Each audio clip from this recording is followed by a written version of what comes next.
Querido amigo, hoje o nosso alvo é estudarmos os capítulos 9 e 10 de 2 Samuel. Temos que nos lembrar que Deus não apenas usou Davi para estabelecer o seu reino, mas principalmente para instruir a nação quanto à adoração e o louvor que são devidas somente ao Senhor. Os Salmos de Davi são palavras inspiradas que ainda hoje auxiliam milhões de pessoas no seu relacionamento com Deus. Nós vamos estudar posteriormente o livro de Salmos, mas a sua influência sobre a nação deixou marcas, pois ele dedicava um profundo amor a Deus. Mas além das suas palavras, as suas atitudes exemplificaram o tipo de vida que ele, Davi, desenvolvia.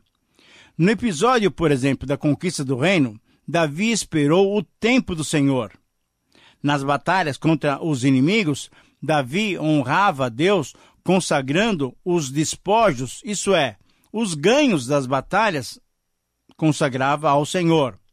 E no episódio de Mefibosete, vemos com a sua bondade, ela foi uma expressão do cuidado, do carinho, da bondade que Deus tinha colocado no coração de Davi. O incidente com Mefibosete ilustra o exercício de lealdade pactual feito por Davi, ao passo que o triunfo sobre os amonitas mostra a lealdade pactual de Davi sendo desprezada pelos vizinhos de Israel. Nos exemplos de hoje, nós vamos ver que o cenário era ideal, o povo estava num momento muito feliz, mas você sabe que nos próximos capítulos, no próximo programa, nós vamos estudar uma triste situação que viveu o rei Davi. Então, logo o pecado arruinaria toda essa situação tão gostosa. Muito bem, mas olhando para os capítulos 9 e 10, no capítulo 9, nós temos como título a seguinte expressão: a bondade do servo de Deus. Capítulo 9, a bondade do servo de Deus. Nós nos expressamos dessa maneira porque a frase síntese desse capítulo, a frase desafiadora, o desafio para a sua vida e para a minha vida, pode ser apresentada nessa afirmação. A bondade, veja bem, a bondade deve ser uma característica marcante da vida do servo de Deus. Você que está me ouvindo agora, você se considera um cristão? Você se considera um servo de Deus? Então, anote essa frase e coloque ela em prática no poder, na suficiência que só Deus pode lhe dar. A bondade deve ser uma característica marcante na vida do servo de Deus. E nós vamos, olhando para a vida de Davi, ver aqui 3 expressões da bondade do servo de Deus. Em primeiro lugar, a primeira expressão da bondade se vê na intenção do coração, versículos 1 a 4. De acordo com os costumes orientais daquele tempo, veja bem, o novo rei deveria matar todos os pretendentes ao trono da dinastia passada. Qualquer pretendente deveria ser morto, ele deveria ser inclusive executado publicamente. Isso representava segurança para o povo, e para o novo rei, para o país, porque significava que não haveria luta pelo poder. Davi tinha o apoio da justiça para matar todos os descendentes de Saul. Mas Jonatas, o filho de Saul, morreu, e você lembra disso, juntamente com Saul, naquela guerra contra os filisteus. Porém, Jonatas tinha um filho que chamava Mefibosete. Nessa época, com 5 anos de idade, ele tinha sido escondido por sua ama e ele tinha sido ferido nos 2 pés, tornando-se deficiente. Ele foi entregue em Lo-debar, na casa de Maquir, para ali ser criado em oculto. Maquir é mencionado em 17, 27 a 29. Ele era um homem generoso, que além de agir com discrição em relação a Mefibosete, neto de Saul, ele também, na rebelião que Absalão manteve contra Davi, esse Maquir foi muito generoso para com o rei Davi. Mas essas informações todas sobre Mefibosete foram dadas por Ziba, um dos servos de Saul, Quando ele foi questionado por Davi sobre a existência, se havia algum descendente de Saul ainda. Davi logo demonstrou que, ao invés de querer matar os descendentes de Saul, ele, Davi, pretendia agir com bondade com a dinastia anterior. Entretanto, Ziba era um homem desleal e ambicioso. Ele era mordomo das propriedades de Saul que tinham sido herdadas por Mefibosete. E como confirmação dessa má índole, nós podemos perceber que Ziba sabia também fazer jogos políticos em benefício próprio, como ficou claro mais tarde, lá no capítulo 16, que estudaremos a seguir. Em meio a todo esse drama e jogo de interesses, Davi intentou fazer o bem para a antiga casa real. A segunda expressão da bondade de Davi se vê no interesse em agir, versículos 5 a 8. Quando Davi, então, mandou trazer Mefibosete da cidade onde ele estava, isso é, de Lodebar, da casa de Maquir, certamente Mefibosete já vinha pensando que ele poderia ser executado. Por isso, Mefibosete se inclinou e se prostrou diante de Davi. O filho de Jonatas se apresentou a Davi como seu servo. Agora, veja só a reação de Davi. Davi, em primeiro lugar, falou com brandura com ele, chamando-o pelo seu próprio nome, Mefibosete. Em segundo lugar, Davi logo garantiu ao neto de Saul que ele não precisava temer, pois o seu interesse, o interesse de Davi, era agir com bondade para com ele, não matá-lo. Em terceiro lugar, Davi deixou claro que a sua atitude se baseava no amor e na aliança que ele tinha selado com o seu pai, isso é, com Jonatas, pai de Mefibosete. Em quarto lugar, Davi prometeu a Mefibosete que ele devolveria todas as terras da propriedade, dos bens que pertenciam ao seu avô Saul. Em quinto lugar, Davi prometeu que a partir daquela ocasião, ele, Mefibosete, sempre se alimentaria da mesa do rei, isso é, ele seria um conviva lá no palácio real. De fato, foram atitudes surpreendentes. Davi, interessado no bem-estar, estava oferecendo a Mefibosete toda a segurança e proteção. Mostrou-lhe toda a bondade, bondade que vem de um coração de um homem, segundo o coração de Deus. Bondade que vem de um coração que deve ser o padrão, deve ser a característica de nós cristãos. De acordo com os costumes da época, o filho de Jonatas deveria ser morto, mas a história foi bem outra. Davi, então, por amor a Jonatas, recebeu de braços abertos a Mefibosete. Assim também, querido amigo, como nós cristãos somos recebidos pelo Pai, podemos entrar com ousadia na presença de Deus. Por quê? Por causa do amor divino derramado sobre nós pelo Espírito Santo e porque o Pai ama o Filho. Se você está em Cristo, você é amado por Deus. Que possamos desfrutar do amor de Deus demonstrado por Jesus Cristo na cruz do Calvário. Em terceiro lugar, a terceira expressão da bondade se vê na incumbência estabelecida.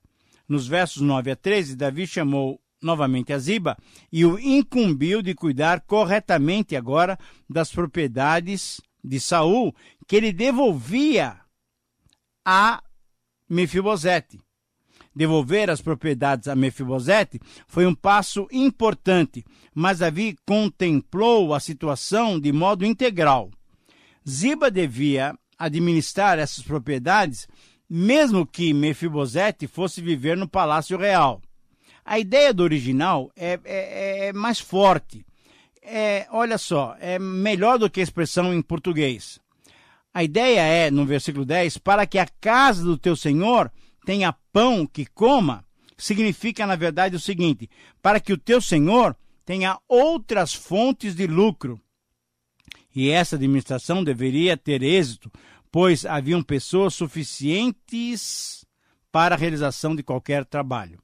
Ziba, então, tinha 15 filhos e 20 servos e rapidamente aceitou essa responsabilidade.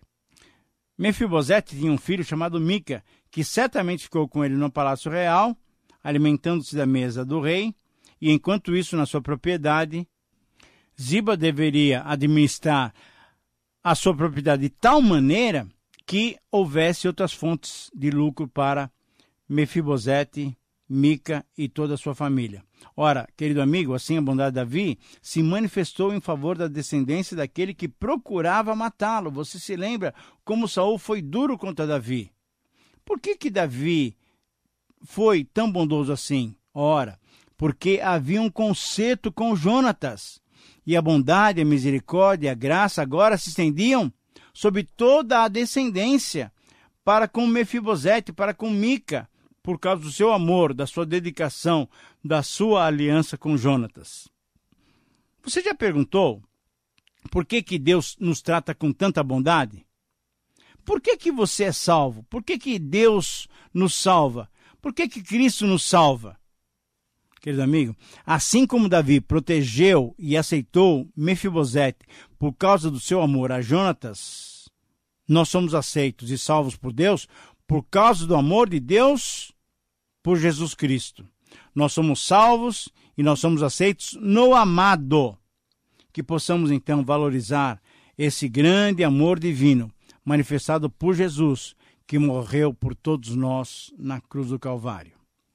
Muito bem, agora olhando para o capítulo 10, depois de aprendermos como Davi agiu com tanta bondade, expressando essa característica de uma vida de alguém temente a Deus, nós vamos encontrar uma demonstração de respeito mal interpretada. E Davi teve que retribuir com firmeza o mal feito daqueles que não o entenderam. Diante desse episódio, surge a necessidade de refletirmos sobre a prática da bondade.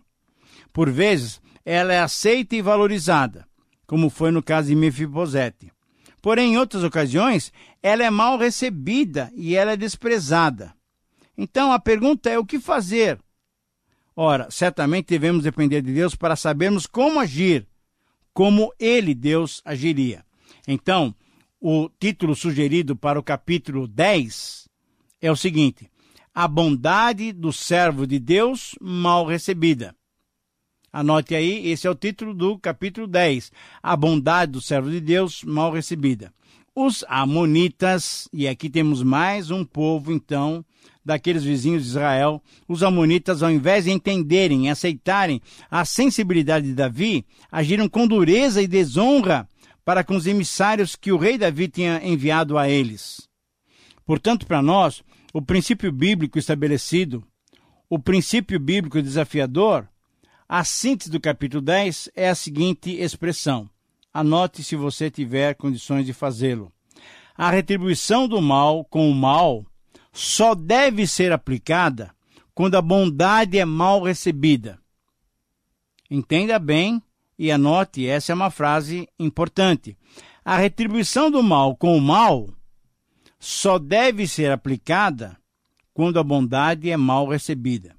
As atitudes indevidas dos amonitas nos ajudam a perceber 7 etapas da retribuição que só poderá ocorrer quando a nossa bondade não for bem recebida. A primeira etapa refere-se à reverência, versículos 1 e 2. A bondade de Davi, como característica da sua fé em Deus e a sua boa diplomacia, muito bem intencionado de fazer aliança com os povos vizinhos, fizeram com que Davi tomasse uma providência muito astuta. Em reverência e respeito ao falecimento de Naás, o rei dos Amonitas, Davi enviou alguns mensageiros a Hanum, filho de Naás. Ele enviou esses mensageiros com suas condolências e seu pesar pela morte do pai dele. Os Amonitas, cuja capital era Rabá, isso é, a atual Amã, hoje capital da Jordânia, eles já tinham sido citados por Samuel quando provocaram os israelitas da além do Jordão, lá em Jabes Gileade. Você deve se lembrar que eles pretendiam furar-lhe os olhos. Naquela ocasião, naqueles dias lá, os israelitas foram salvos por Saul, que convocou todas as tribos de Israel para a luta. E agora novamente aparece o espírito belicoso desse pessoal amonita, não aceitando esse ato bondoso de Davi. Davi mandou uma mensagem de pesar e o pessoal amonita recusou isso. Querido amigo, temos que lembrar que muitas vezes nosso desejo de ser bondosos pode custar aborrecimento para nós. Assim o mundo reage. A segunda etapa refere-se à ridicularização, versículos 2 até 5. Embora Davi tenha enviado mensageiros para os amonitas como mensagem de pesar pela morte do seu pai, e esses mensageiros não foram bem recebidos por suspeitarem que eles fossem espiões e tivessem até elaborando estratégias para conquistar as suas terras, esses amonitas reagiram de uma maneira muito dura, muito ruim. Eles humilharam os mensageiros israelitas. Foi realmente uma grande humilhação, um grande insulto. Nada poderia ser mais ofensivo ao rei Davi do que a maneira pela qual foram tratados os mensageiros de Davi. No verso 4 nós lemos a descrição que o autor do livro mostra daquilo que os israelitas sofreram. Tomou então Hanum, o servo de Davi, e lhes raspou metade da barba, e lhes cortou metade das vestes até as nádegas, e os despediu. Querido amigo, raspar a barba de um indivíduo, ainda hoje, é considerado um ultraje muito grave no mundo árabe. As roupas e a barba mostravam dignidade de um homem. Então, ter a barba raspada pela metade e andar seminu, era vergonhoso e humilhante. Era uma maneira comum de se humilhar os prisioneiros de guerra. Esse insulto poderia ser qualificado praticamente como uma declaração de guerra. Com essa atitude, os amonitas queriam se libertar do domínio israelita. Davi, então, com muita compaixão, deixou a comitiva dos seus emissários em Jericó, até que eles se refizessem, a barba crescesse novamente, as roupas fossem adequadas para eles, para que depois voltassem para Jerusalém. A provocação dos amonitas, através desse gesto deselegante e desrespeitoso, mal educado, exigia então uma resposta à altura. Para os maus, até uma atitude boa se torna maldosa. Temos que nos lembrar de que o mundo nos odeia também por isso, por nossas atitudes boas que denunciam a sua natureza má, a sua índole má. Em terceiro lugar, a terceira etapa se refere à retaliação, versículos 6 a 8. Davi poderia ter ignorado o insulto, pois tinha condições de fazê-lo, mas Davi não fez. Sendo que os maus sempre são ágeis em realizar seus planos, os amonitas, sabendo que Israel ficaria ofendido com a sua maneira de tratar aqueles emissários, então os amonitas se prepararam, contratando um exército de mercenários para lutar contra Israel. Eles eram sírios de diversas regiões, ainda mais soldados de Maaca, de Tobi, reinos próximos a Amon, enfim, fizeram um grande grupo de soldados para lutar contra Davi. Agora, ouvindo essas notícias, Davi também, que era um bom estrategista e contava com a bênção de Deus, tomou suas providências. Davi resolveu ir ao encontro dos amonitas. Davi era um homem que não temia violência. Ele era um general, comandante de guerra, e o exército de Israel contava com a figura de Joabe também, um experiente comandante das tropas de Davi. Então Davi enviou contra ele Joabe e todo o exército israelita. Cada exército se posicionou corretamente para a batalha, porém os amonitas, contando com os mercenários que se posicionaram na retaguarda, envolveram todo o exército israelita. O quarto aspecto se vê na racionalização. Joabe, com inteligência, usando o seu raciocínio estrategista, preparou o seu exército israelita, dividindo em 2 comandos, um sob a sua responsabilidade e outro sob Abissai, seu irmão. E ele deu essa palavra de estímulos: "Sê forte, pois, pelejemos varonilmente pelo nosso povo e pela cidade de Israel, e faça o Senhor o que bem lhe parecer." Versículo 12. Assim, deve ter sido uma luta muito violenta. E assim deve ser a luta do cristão. Lutar com denodo, com persistência, lutar em benefício do corpo de Cristo, lutar sempre dependendo do Senhor. Em quinto lugar, a quinta etapa refere-se à refrega, a luta Quando lutamos com motivos justos e dependendo do Senhor, podemos contar com a misericórdia do Senhor. Foi o que fizeram os israelitas, sob o comando de Joabe e de Abisai, foram vitoriosos e os arameus derrotados. Estava assim formado o palco para essa grande batalha, mas, aplicando isso para as nossas vidas, esse palco tem sido armado constantemente pelo nosso inimigo para a grande batalha. Por isso, 1 Pedro diz assim: sede sóbrios e vigilantes. O diabo, vosso adversário, anda ao derredor, como o leão que ruge, procurando alguém para devorar. O dever de todo cristão é manter-se vigilante contra as investidas do inimigo. O exército de Israel estava preparado. E, em sexto lugar, a sexta etapa refere-se à rigidez. Davi não era um homem que temia a guerra, não temia os desafios. Sabedor, então, de que seus inimigos se agrupavam para lutar contra Israel, Davi foi para Elã, a 56 quilômetros do Mar da Galileia, e ele mesmo, comandando agora o exército de Israel, certamente dependendo de Deus, Davi e seus homens se colocaram contra os seus inimigos e causaram uma debandada geral. Davi conquistou 700 condutores de carros de guerra, que era o top da linha armamentista daquela ocasião, e 40 mil soldados de infantaria. Matou, inclusive, Soboque, o comandante das tropas inimigas. Certamente foi uma vitória tão significativa que nem as baixas que ocorreram entre os israelitas foram registradas. Quando lutamos, querido amigo, de acordo com a vontade do Senhor, quando dependemos do Senhor, podemos saber que Ele mesmo é quem luta por nós. O capítulo termina com o versículo 19, mostrando a sétima etapa, que é a etapa da reconciliação.